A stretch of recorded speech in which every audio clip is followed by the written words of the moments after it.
وبيبدأ الفيلم مع شاب بيصحى من غيبوبة وبيكون عم بيعاني من ألم وصداع رهيب، وبفتح عيونه وبيشوف فار ميت وحواليه ديدان، وبيتفاجأ لما بيكتشف انه محبوس بغرفة حجمها 4 متر والباب مقفول مثل باب الخزنة، والغرفة فاضية وما فيها غير خزانة وكمان مقفلة. وبصير يحاول يفتح الباب بأقصى قوته ولكن من دون فائدة، وبصير يصرخ وبيفكر انه ممكن حدا من اصحابه عم يعمل فيه مقلب، وبيطلع على الموبايل وكمان ما بيشوف في اي اشارة، يعني ما ضل في اي وسيلة اتصال بالعالم الخارجي. والشاب بيفقد صبره وبصير يضرب الحيطان وبيصرخ من الغضب.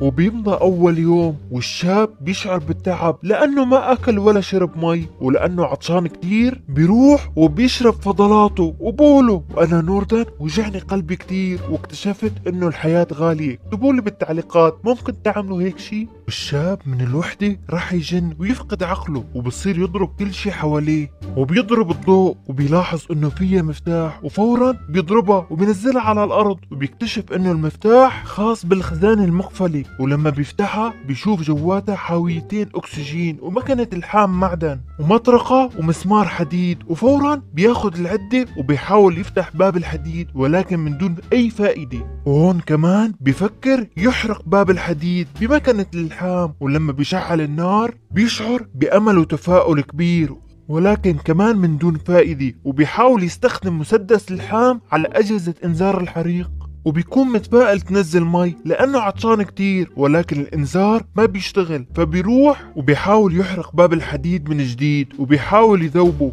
وبسبب العطش والجوع الشاب بيشعر بالإحباط، فبيروح يضرب الخزنة ويكسر أي شيء حواليه كرمال ينفس غضبه ويطالع القهر اللي بداخله. وفجأة بيلاحظ فتحة ورا الخزانة، وفورا بيمسك المطرقة ومسمار الحديد وبيحاول يعمل فتحة في الحيط ليهرب منها، ولكن الأكسجين بيبدأ ينفذ بالغرفة، والشاب بيحاول ياخد أكسجين من حاوية الأكسجين ولكن التركيز العالي للأكسجين بيخليه يدوخ ويفقد الوعي. وبعد دقائق بيصحى وفورا بيقفل مكبس الأكسجين وبيشعر إنه صار أحسن، ولكن كان جوعان ولازم ياكل ليضل على قيد الحياة. وبيطلع حواليه وبيشوف الفار الميت وحواليه ديدان، وعلى الرغم انه كان قرفان جدا ولكن بيجمع الديدان وبياكلها، وبيروح يكمل حفر ويضرب الحيط، والحفرة تكبر وبتصير اعمق، وبعد لحظات بيحسن يوصل للحديد تبع الخرسانة، وبيستخدم معدات الحام ليذوب ويصهر الحديد، وبينجح فعلا وبيفتح فتحة وبيشوف شعاع نور وبيبدأ يحس بالامل،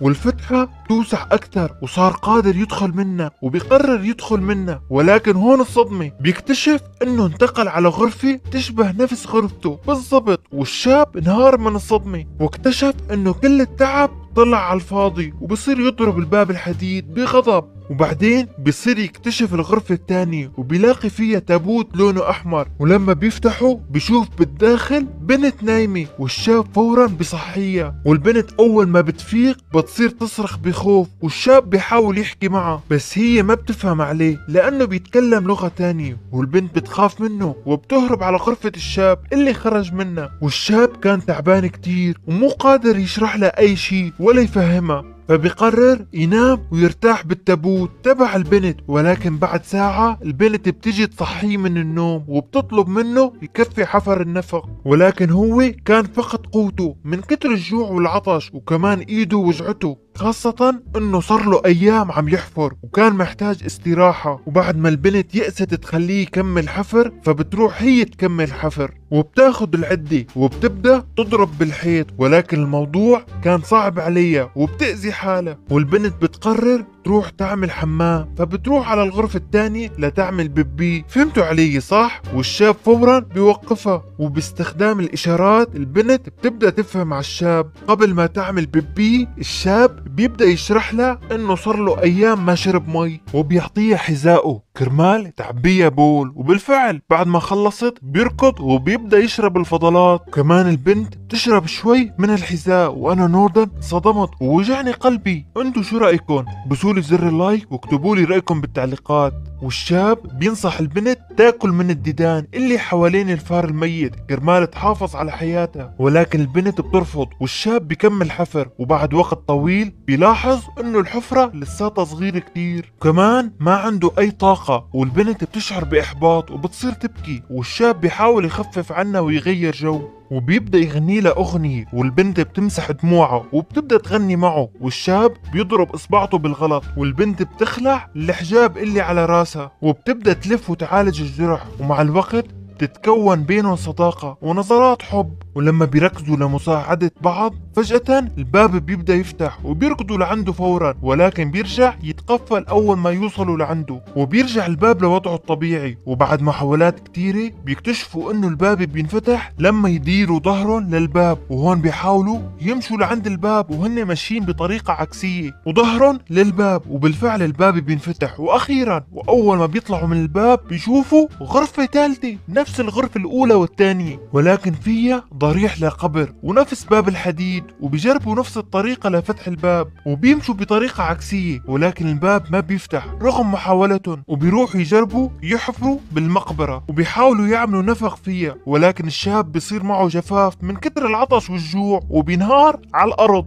والبنت بتلاحظ انه حرارته مرتفعة بسبب الجفاف، والشاب بيخبرها انا عرفت شو بده منا اللي حبسنا، واكيد بده يانا نقتل بعض ونخلص على بعض، يعني مستحيل حدا منا يطلع من هون غير ليخلص على الثاني، وهذا هو معنى وجود قبر بالغرفة الثالثة. والشاب لينهي الوضع السيء بيبدأ يفكر كيف يقتل البنت، وبيمسك مسمار الحديد، ولكن ما بيقدر يتجاهل ضميره كإنسان محترم، فبصير يبكي وبيلغي الفكرة وبيرمي حاله بالقبر. والشاب بيشعر بإحباط ويأس. البنت بتضرب الشاب كف على وشه ليضل صاحي، لكن الشاب كان فقد كل قوته وعلى وشك يفقد الوعي لأنه جسمه انهار على الآخر. وهون البنت بتسحبه وبتطالعه من المقبرة وبتحطه بمكان مريح لينام ويرتاح. والصدمة إنه كمان البنت بتغضب وبتفقد أعصابها وبتروح لعند باب الحديد وبتبدأ تصرخ بأعلى صوت على أمل إنه حدا يرد عليها من برا. وأصعب موقف إنه البنت بتحاول تبكي لحتى تشرب الشاب دموعها كرمال ما يموت من العطش. وأنا نوردان بس شفت هذا المشهد صرت أبكي كمان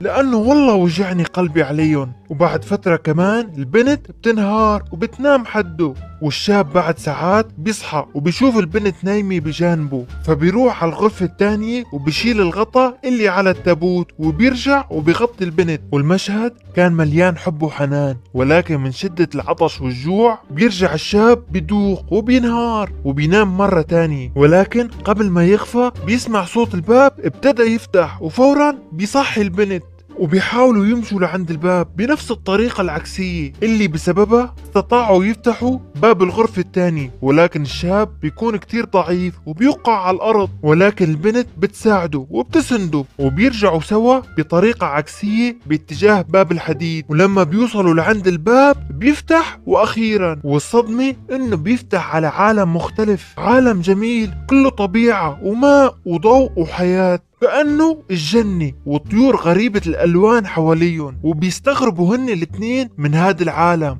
ولكن بيضموا بعض وبيطلعوا على العالم الخارجي. وهيك الكاتب بيوضح لنا معنى الحياة، واللي بيتحمل وما بيفقد ضميره ومشاعره الإنسانية بيحاول دوما يساعد الآخرين ويصبر على المعاناة. النهاية أكيد راح تكون عالم جميل جدا اللي نحن العرب بنسميه جنة. وهيك بينتهي الفيلم. شاركوني رأيكم بالتعليقات، ولا تنسوا تكبسوا زر اللايك والاشتراك. كان معكم نوردان، بحبكم يا أحلى عيلة.